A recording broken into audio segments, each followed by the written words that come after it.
Para entender el desarrollo biológico debemos remitirnos a tres grandes referentes. Estos grandes referentes son la escuela psicológica de la Gestalt, a Sigmund Freud y a Erik Erikson. Lo que la Gestalt nos plantea frente al desarrollo es que todo se basa en estructuras de origen biológico que vamos aprendiendo a usar a medida que crecemos. Por lo tanto, no habría un desarrollo en el aspecto de la génesis y estadios evolutivos, solo el descubrimiento progresivo de las capacidades del cerebro. Eso quiere decir que nosotros, desde que nacemos, estamos predestinados o tenemos unos elementos, unas estructuras que se van desarrollando a medida que vamos aprendiendo. Pero lo que nos ha demostrado la ciencia es que esto no es del todo cierto, porque sí existe una ontogenia o sí existe una génesis y evolución de los sistemas cognitivos, es decir, el desarrollo del cerebro y de las estructuras cerebrales van dándose a medida que el cuerpo humano va creciendo y va desarrollando, no solamente por el uso o el descubrimiento del mismo, sino por la función que va a desarrollar. Finalmente, dentro de la psicología de la Gestalt, tenemos cinco campos que vamos a, o cinco términos que vamos a referenciar básicamente. El contacto, que es la experiencia de la novedad asimilable, y el rechazo de la que no podemos asimilar o no podemos absorber. Ambas surgen con la novedad del entorno. Es decir, que ese contacto es fundamental para el desarrollo de nuestros niños en el aula de clase. Además, se mueve por el aquí y el ahora. El aquí y el ahora es el contacto que sucede en el momento presente, pero los asuntos inconclusos, experiencias obsoletas y los introyectos hacen difícil y a veces imposible que el contacto se realice. Campo. Todo contacto se realiza dentro de un campo. La idea de campo y de la interdependencia son inseparables. Para nuestra clase, el campo es el aula de clase. Nuestros estudiantes tienen que tener ese todo desarrollado para poder desarrollar su capacidad de aprender. Y finalmente tenemos los ritmos de contacto y alejamiento. Dentro de cualquier campo, los individuos que se encuentran dentro necesitan encontrar y hacer caso a su muy personal ritmo, a la manera en que los contactos que tengan sean en verdad benéficos. Tanto el contacto como el alejamiento dejan de ser positivos sin su contraparte. Entonces, el niño necesita manejar diferentes ritmos para poder tener contacto y también establecer fronteras que determinen hasta dónde puede asimilar una experiencia y hasta dónde no. Entonces, aquí es importante este desarrollo en nuestra labor como docentes para poder comprender ese proceso en los niños y poder dar una mejor experiencia de aprendizaje. Sigmund Freud es el padre del psicoanálisis. El psicoanálisis es una corriente psicológica en la cual se basa en el descubrimiento del placer como fundamento para explicar las esencias del ser. Para Freud, el motivo principal de la vida, manifestado desde nuestra más tierna infancia, es la búsqueda del placer. El niño busca aquello que le resulta agradable y evita aquello que le resulta doloroso. Este proceso de búsqueda y evitación se da de diversas maneras durante toda nuestra existencia.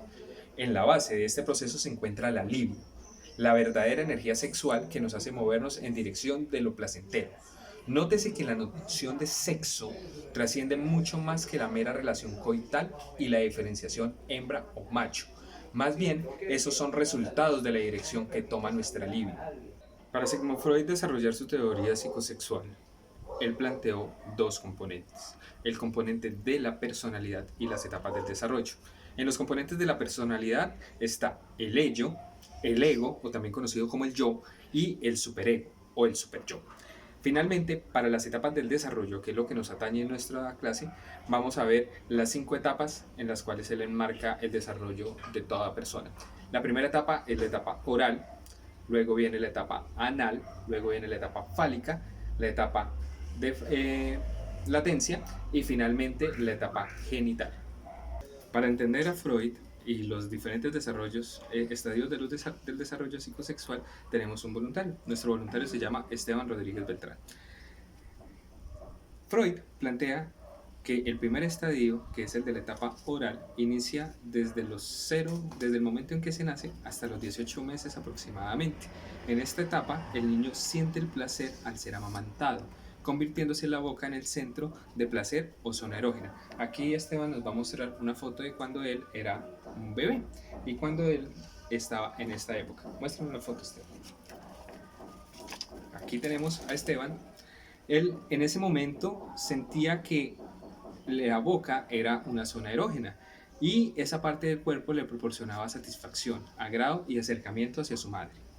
Es común observar que en la primera etapa de la vida el niño se lleve fácilmente objetos a la boca, así como diferentes partes del cuerpo como las manos y los pies.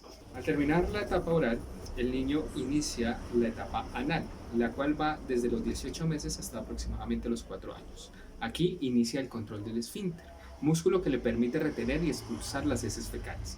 Según la teoría de Freud, el niño adquiere placer al expulsar y retener las heces. Además, descubre que puede tener control del esfínter.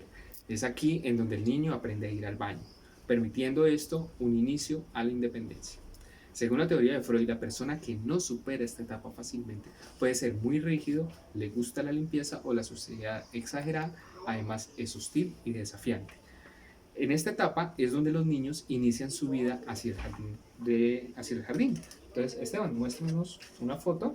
Aquí vemos una foto de Esteban cuando estaba en el jardín y es en este espacio donde ellos van a aprender con otros niños a controlar el esfínter. Aquí empieza a mezclarse un poco la teoría Gestalt con la teoría de Freud y es en un ambiente en común donde los niños aprenden a desarrollar estas habilidades. La tercera etapa en el desarrollo psicosexual, de acuerdo con Freud, es la etapa fálica. En esta etapa, que dura entre los 4 y los 6 años aproximadamente, es aquí donde descubren sus órganos sexuales los niños. Con facilidad los toca.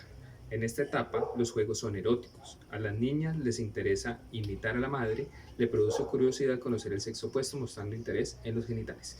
Aquí tenemos una segunda voluntaria que nos va a apoyar con esta edad, que es Elenita. Elenita nos va a mostrar una foto suya cuando tenía 6 años e inició su proceso de formación en la básica primaria. Tenía 4 a 6 años. Aquí vemos este paso es fundamental porque de acuerdo con la normatividad colombiana, a partir de los 5 años inicia la educación básica primaria con el nivel de transición. Entonces, nuestros estudiantes de primaria durante los 2 primeros años van a tener este tipo de comportamientos en el aula de clase, lo cual va a ser completamente normal porque es parte de su desarrollo. Nosotros como adultos debemos entenderlo y tratar de no juzgarlo por si llegan a presentar ese tipo de comportamientos en el aula de clase. La cuarta etapa en el desarrollo psicosexual de Freud es la etapa de latencia. Es la etapa que comprende entre los 6 y los 12 años, es la etapa donde está Elenita. Aproximadamente el niño abandona el interés por los genitales, es decir, el interés sexual declina, y su intención la centra en otros campos, como son las relaciones interpersonales. Es en este punto donde el niño ya va más o menos en segundo grado de primaria hasta quinto, sexto, y entonces se enfoca principalmente en encontrar amigos, en desarrollar relaciones sociales, en crecer y en divertirse. La quinta etapa en el desarrollo psicosexual de Freud es la etapa genital. Durante esta etapa hay un despertar sexual. Esta etapa Freud la llama pubertad.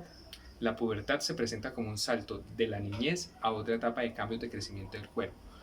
Rasgos físicos muy conocidos como la voz en los varones, el vello púbico, etc. Durante esta etapa se alcanza la capacidad de reproducción. Sin embargo, la inmadurez emocional y física durante la adolescencia no logra plenitud. Sin embargo, al llegar a la edad adulta se cumple este cometido. De aquí en adelante, el ser humano o el hombre empieza ya a desarrollar toda su actividad sexual como tal y empieza a generar todos los procesos de reproducción. Hasta aquí ha sido el desarrollo de los niños de acuerdo con Freud. En 1950, Erik Erikson, psicoanalítica estadounidense, propone la teoría de las 8 edades del hombre que marca las bases de la psicología evolutiva. En ella argumenta que desde el nacimiento hasta la vejez pasamos por 8 conflictos que permiten el desarrollo psicosocial y personal. Cuando nos enfrentamos al conflicto y lo resolvemos satisfactoriamente, crecemos mentalmente. Sin embargo, si no lo logramos, superar estos conflictos, es posible que no fomentemos las habilidades necesarias para afrontar lo que tiene en el futuro. Las 4 primeras etapas están centradas en la niñez, mientras que las 4 últimas abordan desde la adolescencia a la vejez. Entonces, la primera etapa es la confianza versus la desconfianza, que va desde los 0 a 18 meses de edad. Durante esta fase, el bebé crea la confianza hacia su entorno y sus padres. Esta va a depender del vínculo que construya con ellos, sobre todo con la madre, ya que suele ser con la que más pasa tiempo el niño. Esto es lo que se conoce como el vínculo del apego y va a determinar el desarrollo psicosocial del niño a lo largo de su vida. Si los padres no le ofrecen una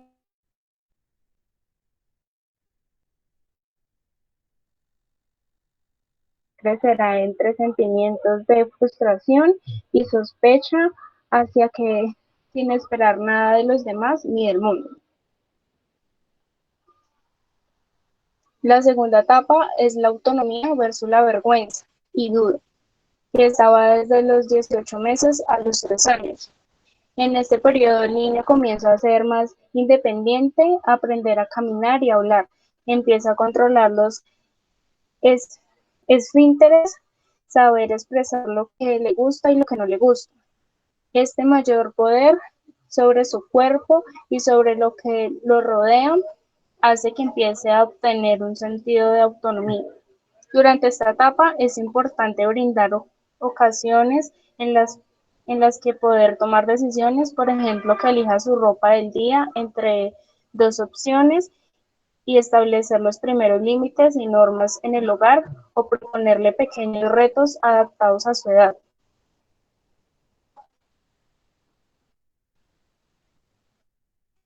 En la tercera etapa, iniciativa versus culpa, que va desde los 3 a 5 años.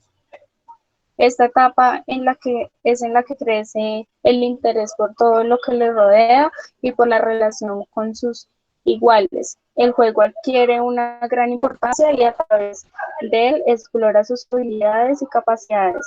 Los niños sienten curiosidad por absolutamente todo. Todo lo tocan, todo lo miran y todo tratan como un juguete. Así que aprecien las típicas rupturas de jarrones pintadas en las paredes y demás ingeniosidades que muchas veces cuesta creer cómo pueden aparecer en mentes tan jóvenes. La culpa es buena, en el sentido de que sirve para reconocer que algo se ha hecho mal. Sin embargo, este sentimiento en exceso es uno de los mayores nutrientes del miedo.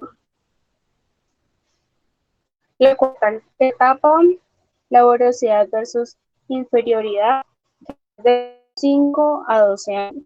En este periodo aparecen las comparaciones con los demás, heredas infinidad de actividades y planes. Los pequeños ya son capaces de reconocer sus habilidades y las de sus compañeros. Y quienes ponerlas y quieren ponerlas a prueba continuamente, insisten en enfrentarse a tareas más desafiantes, quieren apuntarse a todas las actividades habidas y por haber.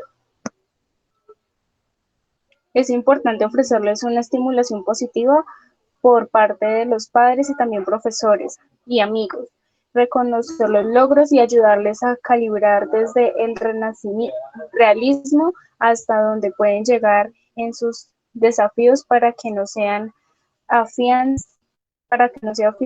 en el sentimiento de inferioridad. La etapa 5, exploración de la identidad versus difusión de la identidad, que va desde los 13 años a los 21 años.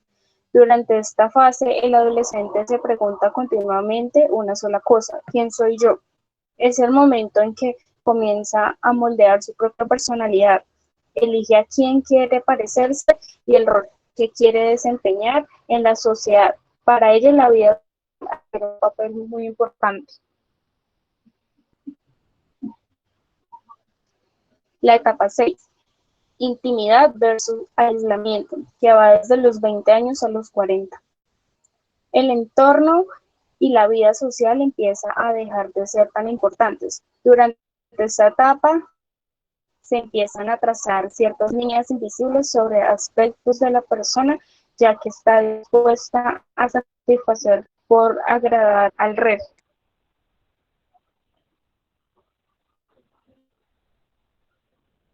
La etapa 5, generatividad versus estancamiento, que va de los 40 a los 65 años. Este es el momento en que la persona empieza a dedicar más tiempo a su familia, se intenta ser productivo para poder ofrecer un buen futuro a los seres queridos, se busca ser y sentirse útil de esta forma, pero a la vez nos persigue la eterna pregunta de ¿qué hago aquí? ¿Realmente sirve para algo? La etapa 8, integridad del yo versus desesperación, a partir de los 60 años. La forma de vivir se altera completamente, el individuo ya no es tan productivo como antes y no se pueden evitar echar la vista al pasado. Esta mirada hacia tiempos anteriores puede evocar nostalgia y desesperación, o por lo contrario, sanción de lo que ha merecido una persona logrado tener una visión u otra. Nos hará afrontar los cambios físicos de la vejez y los duelos propios de la etapa de una forma más o menos positiva.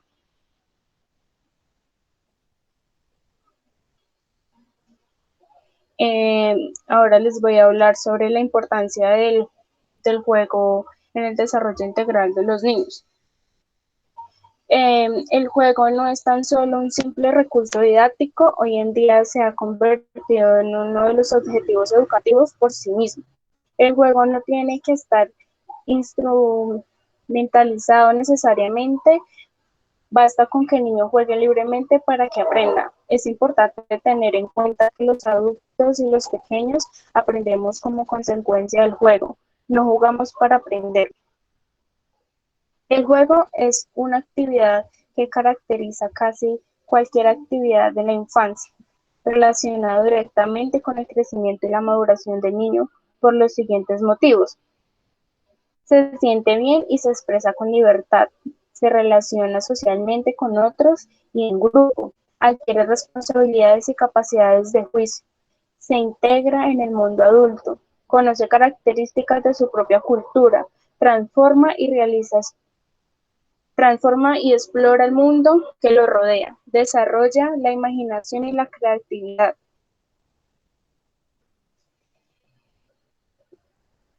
Según José Luz, el profesor de la Universidad de Alcalá, dice que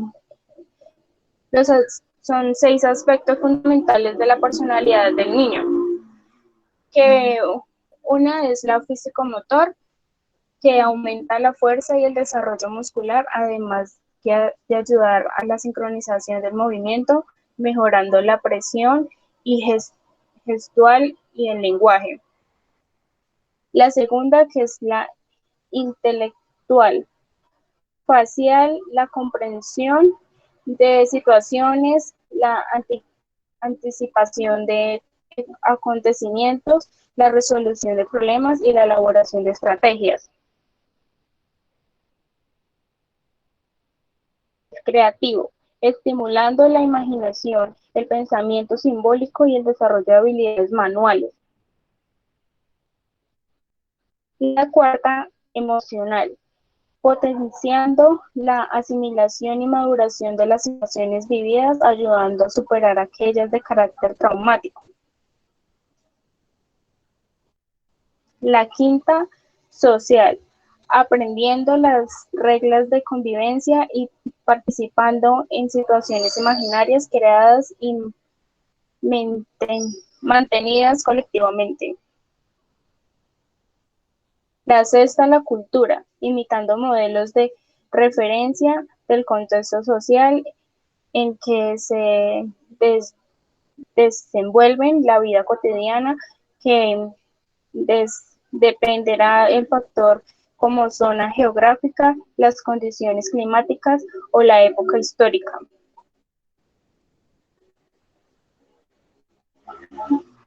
La metodología de la mayoría de las escuelas infantiles de hoy en día se inclinan por una pedagogía más libre que no esfuerza a los niños en su desarrollo, sino que utiliza el juego a las actividades lúdicas como herramienta principal para el desarrollo de su inteligencia. Mi tema es acerca de la infancia y para qué. En el periodo de la infancia es cuando ocurre el mayor crecimiento físico que experimentamos en la vida, con una rápida progresión de las estructuras esqueléticas y musculares gracias a una adecuada nutrición. Por otra parte, y esta es la que nos interesa, que es durante la infancia donde construimos las relaciones con otros seres humanos, generando vínculos y afectos. Y si existen dificultades, estas solo pueden ser superadas volviendo a vivir y las experiencias más tempranas a través de una psicoterapia. Como muestro acá en la flechita están pues los siglos, entonces sería bueno, en el siglo VI es como este concepto estaba como enfocado a que los niños, el derecho a vivir era una decisión más o menos arbitraria de los padres, ya que eran considerados como de su propiedad y eran ellos los que tenían el poder sobre disponer sobre su vida. Del siglo VI al siglo VIII, una vez se acepta el niño como con alma, las hacerse de sus angustias es mediante la realizar esta práctica como una forma de infanticidio indirecto, ya que no se toma el acto de matar, pero se deja al niño en una situación de desprotección, amenazada pues con la muerte. En el siglo XV se concibe el niño como dependiente e indefenso, como un estorbo o un yugo. Esta concepción se observa como los niños son malos y el niño se concibe como algo que merece mucho cuidado, como una propiedad. En el siglo XVI la concepción del niño es un ser humano pero inacabado, un niño como adulto pequeño. En el siglo XVI al XVII se le reconoce con una condición innata de bondad e inocencia y se le reconoce como infante, como un ángel. En el siglo XVIII se le da una categoría de infante, pero con la condición de que aún le falta para ser alguien. En el siglo XX hasta la fecha pues han habido pues muchos movimientos a favor de la infancia y investigaciones realizadas donde se reconoce al niño como con una nueva categoría como un sujeto social de derecho. En este mismo orden, una de las necesidades de los seres humanos y muy especialmente de los niños y niñas es tener las condiciones donde puedan relacionarse con otros de su misma edad, mayores, y donde además esto les dé la oportunidad de experimentar situaciones, sentimientos que le den sentido a su vida, y de reencontrar y de construir el sentido como experiencia vivida, percibida, con condiciones necesarias para la comunidad. Siguiente diapositiva. Digamos que la infancia tiene sus etapas, ¿no? Tiene una primera infancia y existe una segunda infancia. La primera infancia es un periodo donde coincide los niños, pues asisten a la escuela y hay una evolución. Primero, en la área cognitiva, en esta etapa el pensamiento es egocéntrico y le cuesta mucho imaginarse lo que piensan o lo que creen. En el área del lenguaje, la locución y expresión verbal, los niños empiezan a controlar el uso del lenguaje propiamente dicho. Al principio es un lenguaje telegráfico con palabras sueltas y más tarde tendrá la capacidad de generar frases simples con incorrecciones. En el área socioemocional, el niño sigue jugando un paralelo. A finales de esta fase comienza a compartir sus juegos con otros, iniciando así la socialización, competencias emocionales y adaptándose pues al entorno. A partir de los 12 meses, las emociones de los niños se diversifican y se amplían se matizan, se exteriorizan a medida que van creciendo. Son capaces de manifestar sus sentimientos de placer cuando lo hacen, lo quieren y pues obviamente la frustración también. Inician el camino hacia la autonomía y a su vez hacia la regulación de sus emociones o control emocional. Ellos van adaptándose a la forma como encajan esas emociones en su entorno, así los padres y cuidadores pueden entender mejor estos años y tener estrategias claras para aceptarlas y responder a ellas y acompañarlos en este nuevo trayecto. El área motora, el niño pues siente la curiosidad, explora, que será el motor de aprendizaje, y en cuanto a los cambios físicos, el niño sigue creciendo, aunque lo hace mucho más lento que en etapas anteriores. Organizar la coordinación de sus manos para manipular los objetos, distribuyendo las áreas entre las dos manos y de resolver problemas con ellas. Nombrar objetos al tiempo que los enseñan para asegurar sobre de qué están hablando, expresar y comunicar de manera explícita sus deseos, indicarle al cuidador qué es lo que quieren mediante el uso del lenguaje, resolver los problemas simples utilizando una secuencia de pasos entre el inicio de sus acciones y el fin de las mismas. La imitación diferida permite a los niños evocar o representar una acción o un evento en ausencia de la situación en que fueron percibidos. Sería, pues la siguiente sería de 3 a 6 años. En esta segunda fase el niño ha ido evolucionando en diferentes áreas de desarrollo, también en área cognitiva, donde pues él gana la capacidad de la teoría de la mente, es decir, la habilidad de atribuir intenciones y creencias, motivaciones. El área del lenguaje mejora pues el control de su uso del lenguaje. El área socioemocional, la capacidad de la teoría de la mente enriquece mucho las relaciones sociales, aunque también permite que la mentira resulte más útil y eficaz como recurso. El juego cooperativo entre pares ocupa un papel relevante en el camino porque la interacción con otros niños de la misma edad y la adopción de múltiples roles favorece la definición de la personalidad. En la segunda etapa, digamos ya el paso a la adolescencia, pues también hay otros desarrollos. De 6 a 12 años, pues la parte cognitiva se enfoca en términos abstractos y matemáticos, se desarrolla mucho, pero no se llega al máximo. El área del lenguaje, a medida que el niño crece, va mejorando el uso del lenguaje y de la comunicación. El área socioemocional. Y para terminar, el para qué. Digamos que la reflexión y de estos debates, estudios, conceptos acerca de la infancia, pues han sido trascendentales en el reconocimiento de los derechos y el desarrollo de políticas sociales y el acceso a la educación, que es actualmente obligatoria, pues a partir de los 6 años, donde se genera un gran desarrollo integral en aspectos biológicos, cognitivos, psicomotriz, socioafectivo, espiritual, a través de formas pedagógicas y creativas.